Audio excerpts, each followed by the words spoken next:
नमस्कार, मैं अर्चना त्रिपाठी शुक्ला हिंदी नोट्स के यूट्यूब चैनल पर आपका स्वागत करते हैं। आज हम आपको बेंचेस के बारे में बताएंगे कि सुप्रीम कोर्ट यानी कि संविधान पीठ क्या है। संविधान पीठ को हम ये भी कह सकते हैं कि जो है कॉन्स्टिट्यूशनल बेंचेस क्या होते हैं। तो आज हम इन्हीं के बारे में आपको बताएंगे। आपको पता है कि जो सुप्रीम कोर्ट है यानी कि सर्वोच्च न्यायालय है, ये न्यायिक प्रणाली के शीर्ष पर है। यानी कि ये सबसे सुप्रीम होता है, सबसे बड़ा होता है न्यायिक प्रणाली में। संविधान के संरक्षक के रूप में या फिर नागरिकों के मौलिक अधिकारों को बनाए रखना और उनकी स्वतंत्रता की रक्षा करना, यह जो है सुप्रीम कोर्ट का प्रथम कर्तव्य है। यानी कि सर्वोच्च न्यायालय का यह प्रथम कर्तव्य है कि वे नागरिकों के मौलिक अधिकारों की रक्षा करे और संविधान के संरक्षक के रूप में कार्य करे। तो जब भी कोई कानून का मामला उठता है तो उसके लिए क्या होता है कि संविधान के प्रावधान या फिर प्रावधान की व्याख्या करने की आवश्यकता पड़ती है।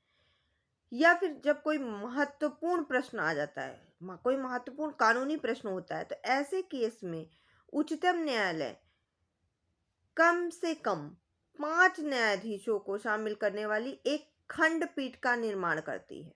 यानी कि 5 जो है पर्सन्स की बेंचेस बनाती है। यानी कि 5 न्यायाधीशों को शामिल करने वाली एक खंडपीठ का निर्माण करती है या फिर 5 जजेस का एक बेंचेस बनाती है। ऐसी बेंच का संविधान पीठ भी कहा जाता है। ऐसी बेंचेस को क्या कहते हैं? संविधान पीठ कहते हैं।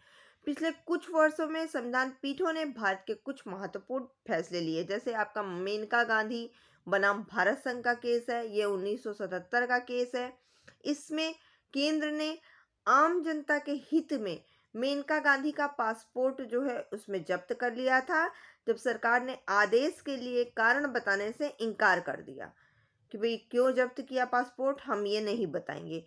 उस पर सुप्रीम कोर्ट का दरवाजा मेनका गांधी जी ने खटखटाया था और फिर 7 न्यायाधीशों की खंडपीठ ने अनुच्छेद 21 के दायरे का विस्तार किया था। क्यों? क्योंकि किसी का पासपोर्ट जब्त कर लेना, ये तो अनुच्छेद 21 का उल्लंघन हुआ।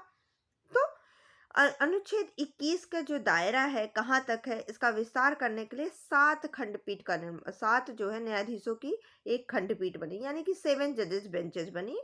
और फिर इसमें फैसला सुनाया गया क्या कि व्यक्तिगत स्वतंत्रता सबसे व्यापक आयाम है। यानी कि इसमें विभिन्न प्रकार के अधिकारों को शामिल किया गया है, यानी कि जो मनुष्य की व्यक्तिगत स्वतंत्रता का गठन करता है। उसी के बाद दूसरा केस बना था न्यायमूर्ति के.एस. पुट्टास्वामी बनाम भारत संघ का, जो कि कर्नाटक उच्च न्यायालय के एक सेवानिवृत्त न्यायाधीश थे। इन्होंने सुप्रीम कोर्ट में एक रिट याचिका दायर की थी 2017 में। इसको 9 जो है न्यायाधीश की पीठ ने जो है इस पर अपना निजता के अधिकार को संविधान की तरह एक गारंटी के रूप में मान्यता दी। खंडपीठ ने इसमें यह फैसला सुनाया कि जो निजता का अधिकार है वह किसी व्यक्ति की शारीरिक स्वायत्तता का उपयोग करने की क्षमता के लिए आंतरिक, यानी कि यह पूर्ण अधिकार नहीं है। निजता का अधिकार ये आंतरिक अधिकार है। और सर्वोच्च न्यायालय में उन्होंने इसके लिए रिट दायर की थी। इसके बाद सुप्रीम कोर्ट की 7 जजों के एक बेंच ने माना कि संसद के पास किसी भी राज्य के क्षेत्र को दूसरे देश को सौंपने की शक्ति नहीं है, जब तक कि वह उसी को प्रभाव देने का विकल्प नहीं चुनता है। यानी कि अनुच्छेद 368 में संशोधन किया कि कितने जजेस की बेंचेस ने? 7 जजों की बेंचेस ने। इसको the very union and exchange of enclave का केस लॉ ये था। उसके बाद केदारनाथ सिंह बनाम बिहार राज्य 1962 का केस आप सभी लोग जानते होंगे। इसमें दंड संहिता की धारा 124 ए की संवैधानिक वैधता को इसमें बरकरार रखा गया, जो कि राष्ट्रद्रोह के लिए दंडित की जाती है। तो इसमें भी 5 न्यायाधीशों की पीठ ने जो है इस पर अमल किया था और इसको व्याख्या की थी। अब ये तो रही बात कि न्यायाधीश उन्होंने क्या व्याख्या की, क्या अमल करी। आपको बता दें कि इसमें 5 न्यायाधीशों की पीठ ने भारतीय दंड संहिता की धारा 124 ए की जो संवैधानिक व्याख्या थी, इसको बरकरार रखा था। ये व्याख्या किस लिए थी? राजद्रोह से संबंधित थी कि भैया कोई राजद्रोह करेगा तो उसको दंड मिलेगा। शीर्ष अदालत ने यह माना कि धारा 124 ए को केवल सार्वजनिक अव्यवस्था को उकसाने वाले बयानों के लिए दंडित करने के लिए माना जाना चाहिए। ये नहीं कि पर्सनल कोई वो चीजें हो तो उसमें भी यही धारा लगा दो, नहीं। अगर कुछ सार्वजनिक अव्यवस्था हो रही है, उसको उकसाया जा रहा है, उसको के लिए कोई बयान दिया जा रहा है, तो उसमें इसका धारा का प्रयोग हो सकता है और इसमें दंड दिया जा सकता है। अब सुप्रीम कोर्ट ने संविधान पीठ का जो गठन है वो कब किया? आपको बता दें कि अनुच्छेद 145 सबसेक्शन 3 में जो न्यायालय के नियमों से संबंधित है, एक संविधान पीठ की स्थापना जो है के लिए यह प्रदान किया जाता है। उसके बाद अनुच्छेद 145(3) कहता है कि कानून के पर्याप्त प्रश्न वाले मामले का फैसला करने के लिए कम से कम 5 न्यायाधीशों के बैठने की आवश्यकता है। फिर अनुच्छेद 143 के तहत किसी भी संदर्भ को सुनने के लिए जो सर्वोच्च न्यायालय के परामर्श करने के लिए राष्ट्रपति की शक्ति से संबंधित है।